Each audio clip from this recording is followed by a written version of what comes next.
Hello everyone, welcome to your Whiteboard Wednesday quantum teaching on the concept of birth and basically being born.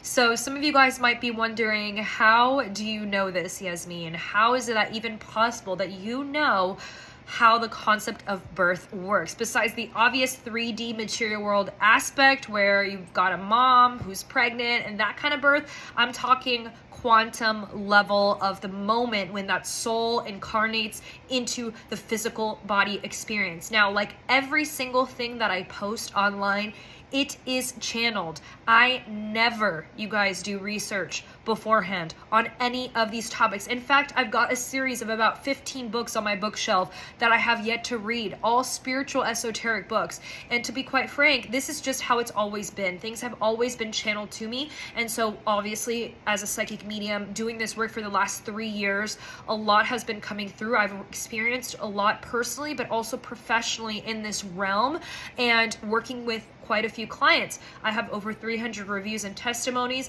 And so my point in saying all of this to you is that this teaching is coming authentically and genuinely, but I need you guys to understand that, like anything that I post, it is imperative that you take some sort of accountability. And if something interests you, go do further research, go learn more. It's interesting. There's this element of mystery that we are going to always have in life. We're not always going to have all the answers on this journey. And obviously, why would we? The most psychics of psychics are never going to get all the answers and never going to see everything.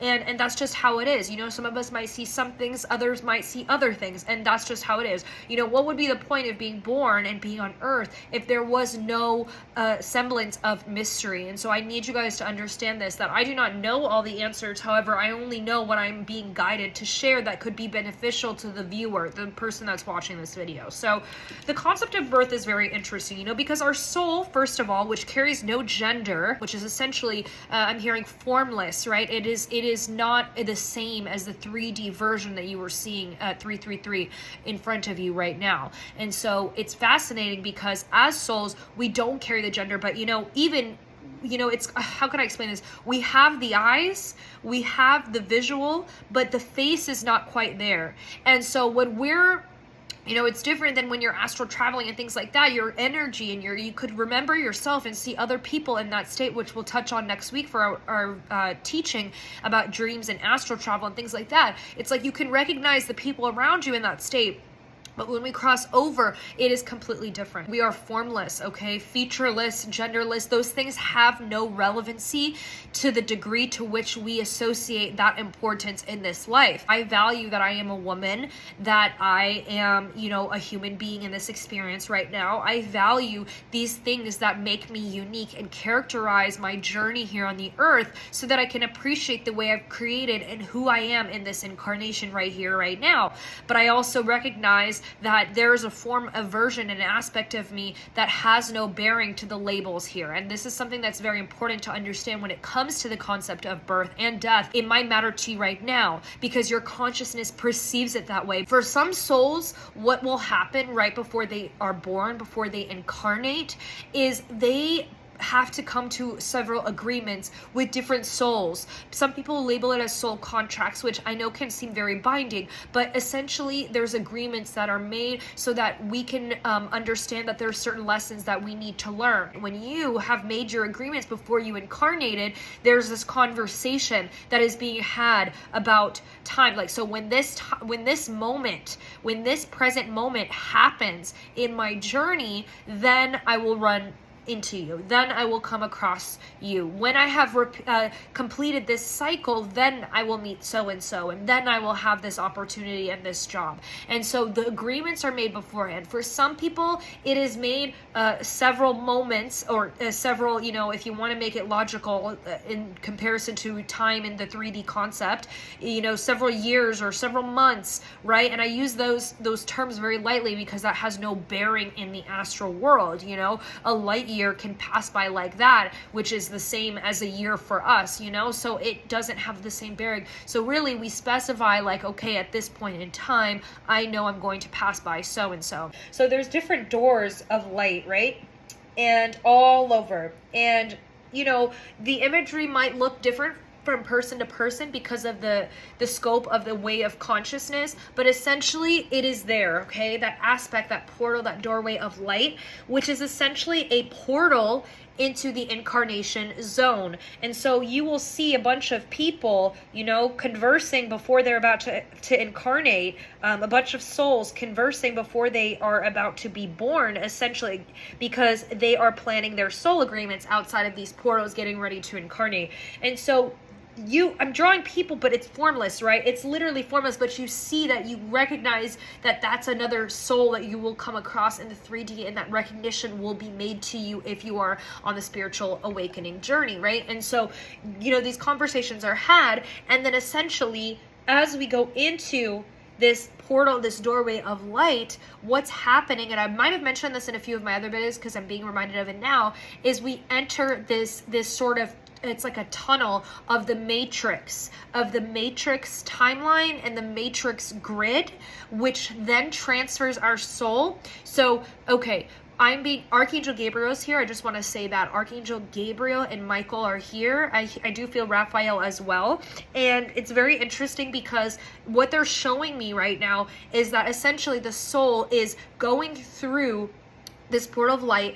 It's almost like, you can think of it like exactly how these movie producers who receive these downloads to draw those imageries, those artists on the shows, of how that matrix looks like. It's literally like a tube, but it's of energy, right? Okay, it's not as physical as it sounds.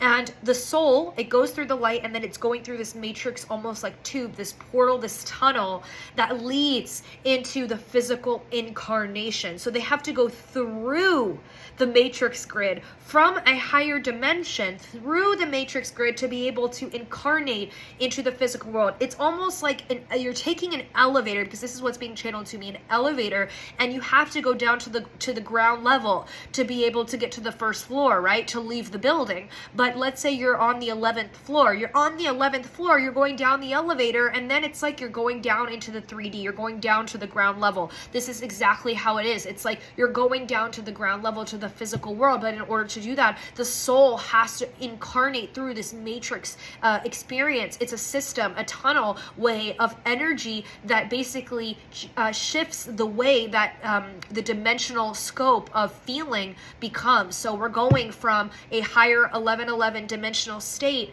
in another dimension, we'll say 5th dimension, we'll say 10th dimension, into, could be another reality as well, astral, okay? Into, could be also Akashic Records, I heard, into the physical world, which means that it gets more and more dense. So now here's the interesting part. The concept of birth has a 9-month gestation period, where the baby is in the womb for 9 months before it is born. And when we talk about the concept of life, at what point is the soul already in the baby? Well, we have to keep in mind that the baby that's growing inside a mother's womb has life because it's already growing in the womb. The soul has already, when it's growing inside mother's belly, has already begun the process of going through the matrix tunnel to be able to go into the incarnation of the 3rd dimensional system. And so for that to happen, the soul is at the same moment, because time is an illusion, past, present, and future are happening at once. So the soul is already going through the tunnel at the point in which the baby is beginning to grow. Now, some of you guys might be wondering, so is the soul already in the baby as soon as the mother is pregnant? Yes, because the soul is able to be in more than one place at a time when it's in a higher dimensional state. It's not the same. We don't have the same powers as an ascended master, as Jesus, or as the archangels to be able to be in more than one place at a time, so to speak, in the same degree to which they can, because we are not at that consciousness level. That's why we keep incarnating back. But we do have, it's almost like astral travel. Like when you're asleep and you're dreaming and you're in another reality, your body is still here. Your soul is still in the body. Obviously, you're still alive. You're still breathing, but your consciousness is in another dimension. And so this is the same concept. When your soul has entered the tunnel of light and is going through the matrix tunnel, I'm talking like literally like a matrix tunnel, okay? You can think of it like a grid, like the inside of a Rubik's Cube is what I just heard.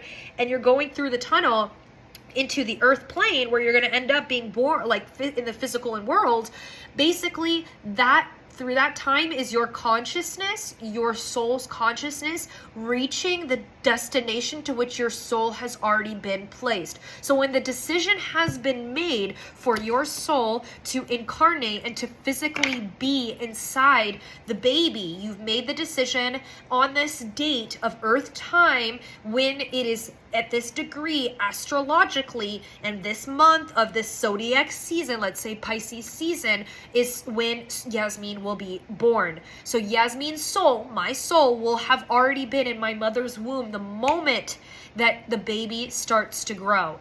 You know, the baby's already, when the mom finds out she's pregnant, there's life already in there. The soul has already begun its process to incarnate. When the baby starts to grow within the first week of pregnancy, the mom might not see that, right? And that's why when we get into the conversation of abortion and things like that, it's a very sensitive topic because people are like, well, is there life technically within the first week? It's very complicated. The fractals of the soul begins to enter and is gestating and in the mother's womb. So yes, there is life. As soon as a mom finds out she's pregnant, that process has begun. The fractals of the soul begins to grow in and stay in and essentially incarnate into. And so you can think of it like a ribbon, right? Let's say, for example, a tie. Okay, this is the imagery they want to show me. So let's say that you have a tie around your neck, right? And someone pulls the tie. This is like the same thing. It's like a cord, right? Or the umbilical cord of a baby is attached to the mother's womb. This is essentially how it is. So the umbilical cord is like how the soul begins to be tethered to the physical body. So when it is time for the baby, the mom, to discover that she's pregnant, at that point there's a soul cord, there's the umbilical cord, the astrological umbilical cord, etherical umbilical cord of energy that begins to pull the soul through the matrix system so that it continues to grow. So within those 9 months, the soul is already there, right? Like you can think of it like the adult soul is already in the body. However, at the same time, and it becomes a little bit complicated, the consciousness can still be an astral finalizing those soul agreements. And so the consciousness doesn't incarnate fully with you as the soul. There's no final linkage until the baby is born. Even though that umbilical cord of energy, of etherical umbilical cord, had already pulled you as the soul through, by virtue of creation, through the matrix system into the third dimension, just like you would as if you're going from an elevator down to the ground level, to the third dimension, to the floor, is the same concept, right? Where at some point, if you're not meant to be born, if something has changed last minute, the soul can go back. The consciousness is not fully there and present until just before birth, if not at the time of birth. So when the baby is getting ready to get pushed out, the consciousness in full has arrived. But in between then, the soul is present, but the consciousness is not fully there yet. The consciousness in its totality of who, where, and who you are, and the collection of your entire Akashic record has not fully incarnated into the physical body until the end of the 9-month gestation. Because like when you're dreaming and you're having different dreams and you're feeling like you're in a parallel reality, living a whole other life when you're dreaming, it's like that. It's like literally your consciousness is able to be in another place in time. And this is the same concept when it comes to birth. Some souls are ready, they're advanced enough in their journeys, they've gone through much karma where they're already able to be there. They're already able to, with their consciousness, be fully present. Maybe they were able to get ahead of their own journey, their game, and basically have finalized the contracts already. But for the most part, the majority of souls, we do not finalize our contracts until at the point of birth. And when something changes last minute and a mother experiences miscarriage, it's because something was changed on a soul level. That baby either wanted to change genders, it wasn't their time, something was changed. And so it's a lesson for the mother who experiences miscarriage, but it's also an awareness of the fact that miscarriage is not a mother's fault. It's because the soul, something something was changed in the contracts, in the agreements, in the experience. The timing had a play in that part. Thank you guys so much. I send you all so much love and light. I'll see you next week, and until next time, go and grow.